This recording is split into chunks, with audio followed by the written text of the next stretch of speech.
Jongbodu, Ọba Ọláníyì Adéoyè Adégbóyè, jọ́ gbadé kárí rẹ̀ lónìí. In exercise of powers conferred on His Excellency, Governor Seyi Makinde, whom I'm representing this afternoon, and by Section 28(1), Cap 28, Volume 1 of the Chief Law of Oyo State, 2000, I, Bayo Lawal, confer on you the title of His Royal Majesty, Oba Olaniyi Adeoye Adegboye, giving under my hand and public seal of Oyo State of Nigeria today, 13th day of February, year 2026. Congratulations, Kabir. Ọmọ Jongbodu. Bí ẹ bá ti gba adé, kí a máa lọ sí àyè wa nsàlẹ̀ láti fún àwọn ọba tí ń bọ̀ láti gbadé láàyè. In exercise of powers conferred on His Excellency Governor Seyi Makinde, whom I'm representing this afternoon, and by virtue of Section 28(1), Cap 28, Volume 1 of Chief Law of Oyo State, 2000, and any other powers in that behalf, I, Bayo Lawal, confer on you the title of His Royal Majesty, Oba Jimoh Bello Oyeleye, given under my hand and public seal of Oyo State of Nigeria, today, 13th day of February 2026. Ẹ ṣe kábíyèsí o, n ò mọ̀ gbọ́ tó kẹ́. Oba Jimoh Oyeleye, the Alaketa of Aketa, is the number 8 king to be crowned by the deputy governor there. Àwọn náà ti gbadé báyìí. Oba Jimoh Oyeleye, àwọn ni wọ́n ṣẹ̀ṣẹ̀ gbadé tí wọ́n gba ọ̀pá àṣẹ lọ́wọ́ igbákejì gómìnà ìpínlẹ̀ Ọ̀yọ́. Àti mẹ́jọ ti gbadé báyìí nínú 14. Mẹ́fà ló kù. Láìpẹ́ yìí wọ́n máa tún pe àwọn 4 torí 4 ni wọ́n ń pè wọ́n sí orí àpèrè níbẹ̀ tí wọ́n ń gbadé. Of course, the information available to us at Fresh FM seems to indicate only 13 out of 14 will be gracing this occasion. I don't want to speculate on any name yet, but I'm being reliably informed that as we speak, 13 of them. You the title of His Royal Majesty, Oba Samuel Olusegun Odurinde JP, given under my hand and public seal of Oyo State of Nigeria, today, 13th day of February 2026. Congratulations, Kabiyesi. Ẹ bá mi ṣe kábíyèsí o. Ẹ bá mi ṣe kábíyèsí o. Wọ́n ti fẹ́ gbé adé kárí bàbá wa o. Ẹ dákun ẹ ṣe kábíyèsí. Alájàgbá. Alájàgbá ọmọ tẹ́ ẹ bí lọ́kùnrin ò ní kú, ètẹ́ ẹ bí lóbìn ò ní kú.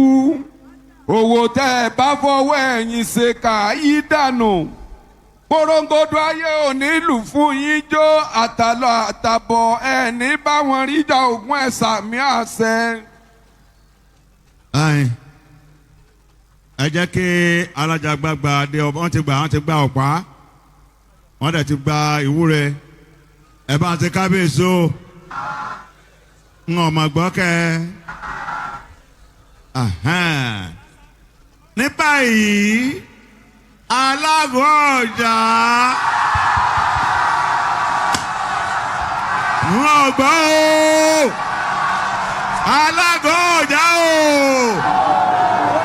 Ọba Alágọ̀ Ọjà. Presenting His Excellency Engineer Seyi Makinde, Right Honorable Speaker and honorable members, distinguished guests, ladies and gentlemen, all other protocols duly observed. On behalf of my fellow Obas who have today received their crowns and staff of office, I express our profound appreciation to the government of Oyo State for this honor and recognition. Today is not just a ceremony, it is a sacred responsibility. The crown symbolizes service, sacrifice, and unwavering commitment to the peace and progress of our people. We accept this responsibility with humility and deep sense of duty. We also warmly salute a profound daughter of Oyo, distinguished Senator Mansura Sumanu, whose leadership and service continue to inspire us all.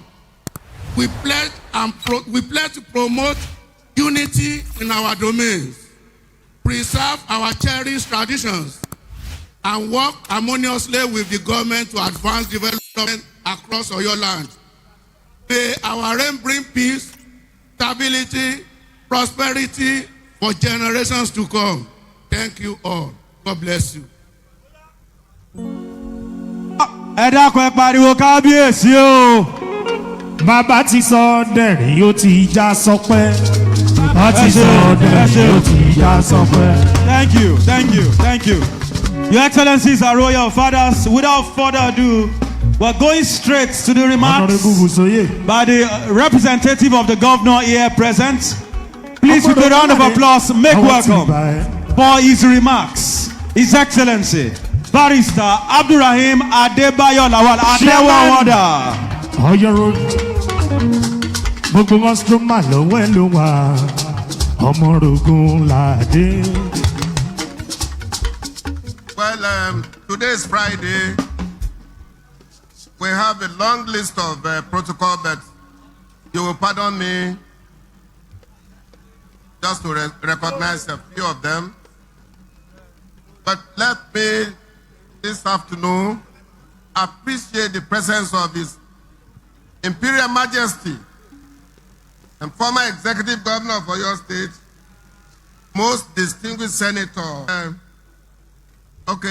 the Secretary to State Government, Professor Musibau Adetunji Babatunde. I believe is our chief host in Oyo today. You are duly recognized. I would want to use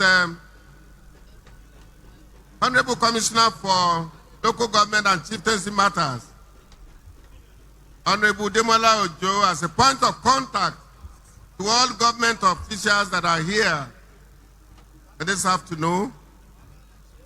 Your Royal Majesties,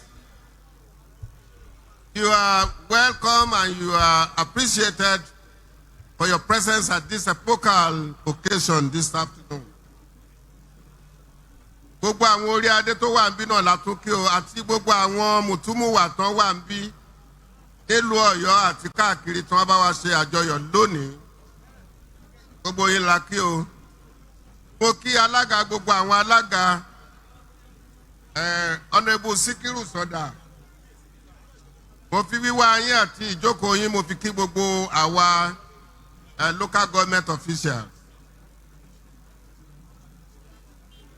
Bákan náà, mo kí gbogbo àwọn èèyàn wa agbófinró àti gbogbo àwọn májèlé ó bàjẹ́ tí wọ́n wà níbí lọ́sàn-án yìí. Actually, as lawyers will say that the matter speaks for itself. Gbogbo wa la rí ohun tó ṣẹlẹ̀ lọ́sàn-án yìí. Inú wa dùn sí àbí kò dùn sí? Ẹ dá mi lóhùn. Ìyẹn túmọ̀ sí pé báyé bá ti ń yí báyìí, ká máa ṣe kí ni? Ká máa báyé yí. Gbólóhùn kan àbí méjì tí mo fẹ́ fi kí àwọn tá a ṣẹ̀ṣẹ̀ fún ní oyè ọba lónìí. Ìkọ̀ọ̀kan wọn náà níbi tí wọ́n jọba sí. Àmọ̀ràn ìjọba sí wọn ni pé gbogbo ibi tí wọ́n jọba sí tá à ń pè ní domain. Wọ́n á mójútó kí wọ́n rí i pé àlàáfíà ń jọba ní domain wọn. Ààbò wà ní domain wọn. Ìlọsíwájú wà ní domain wọn. lórí eléyìí la fi máa mọ̀ pé ọba tá a fi wọ́n jẹ lónìí ó nítumọ̀. Lórúkọ gómìnà wa onímọ̀ ẹ̀rọ Seyi Makinde, a kí gbogbo wa nílùú Ọ̀yọ́ pé a kú oríire. Àwọn oyè tá a jẹ lónìí yìí, àwọn oyè tó nítumọ̀ nílùú Ọ̀yọ́ ń bí ni. A fẹ́ kí gbogbo yín kẹ́ fọwọ́sowọ́pọ̀ pẹ̀lú àwọn tá a fi oyè ọba tá a fi dá lọ́lá lónìí. Fún ìdàgbàsókè dẹ̀ ni wọ́n ti wà lifted to part 2 chieftaincy in Ọ̀yọ́ state. Ìkọ̀ọ̀kan náà àwọn mẹ́rẹ̀ẹ̀rìnlá tó ń gbadé lónìí, ìjọba ti gbé wọn sókè. Ó dẹ̀ mọ̀ pé ó wù gbogbo wa nílùú Ọ̀yọ́. Tó kádẹ́rìn ká pọ̀, yíyẹ ló ń yẹ ni, ó máa yẹ wá ni o, kò ní bàjẹ́ fún wa o. Adúpẹ́ lọ́wọ́ yín. Àwọn oníwèé ìròyìn, mo máa fún wọn ní ẹ̀dá gbogbo tí mo sọ yìí. Torí pé òní ni Friday. Ṣùgbọ́n ọ̀pọ̀lọpọ̀ àwọn òǹwèé ìròyìn náà Yorùbá ni wọ́n. Tó bá dẹ̀ jẹ́ kí n kà á láàrin ìṣẹ́jú mẹ́ta. It is with great honor and profound joy that I stand before you today at this historic coronation ceremony of our newly approved crown wearing Obas. Crown wearing Obas. This occasion marks another significant milestone in the preservation and strengthening of our cherished tradition. On behalf of His Excellency, Executive Governor of Oyo State, I extend warm congratulations to our revered Kabiyesis who have been formally crowned today. This is ODUA TV Watch. Don't forget to subscribe, comment your opinion, like, comment and share so that other people can get access to what you enjoy on our channel. Thank you. We love you.